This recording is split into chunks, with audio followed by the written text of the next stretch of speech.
In part 3 of our First-Time Homebuyer Workshop, we're going to talk about broadly down payment assistance programs. There are 3 main types. There's national programs, there's state programs, there's community programs. The most common really is state programs. National ones are less frequent and are not always funded. So when they come out with them, sometimes they're around for several months and then they're gone. The same can be said of community programs. I love to work with community down payment assistance programs, but a lot of times it's hard to know whether they've got money today or not when you go ahead and make your offer. So we can talk about it in August, but when you make your offer in October, we've got to double check to make sure that they've still got money for that program. State programs are basically always funded. Whether you're in Minnesota or Texas or Wisconsin, those first-time buyer programs through WIDA and TSHAC and MHFA are all continuously funded. They might have individual products that run out of money, but overall the programs are always there. Now, down payment assistance programs can either be loans, which is the most common, they can be grants, which is less common, or they can be forgivable. If they are loans, they're going to be secured by the property so that when you go to sell the home, you'll need to pay it off. So some of these programs are 0% interest with 0 monthly payments. They come due under a few different circumstances, like when you sell the home, you got to pay it off. When you refinance it, or if you vacate the house and rent it out, then those programs need to be paid off.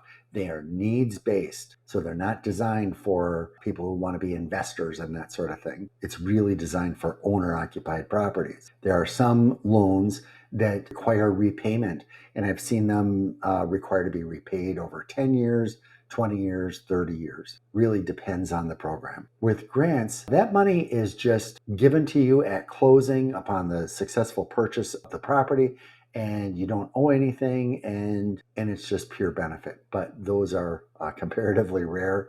Then there's forgivable down payment assistance programs. I see this mostly with community programs, but some state programs will have it too. And those mostly have a condition where you need to live in the property for a certain number of years. It might be 5 years, 7 years, 10 years. And as long as you own or occupy the property, that loan is fully forgivable.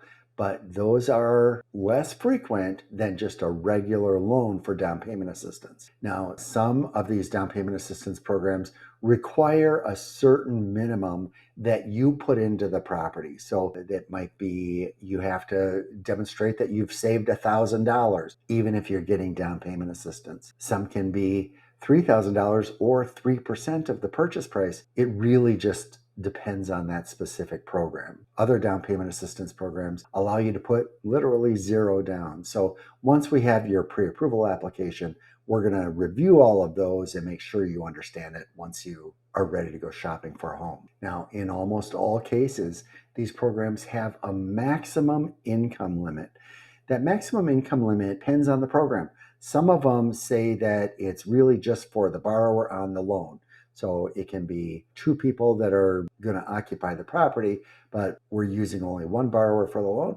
And we'll use that income to see if they exceed the maximum income. So if your incomes exceed the maximum, then you don't qualify for the program. Other programs take a look at the borrower's spouse, even if the spouse is not on the loan.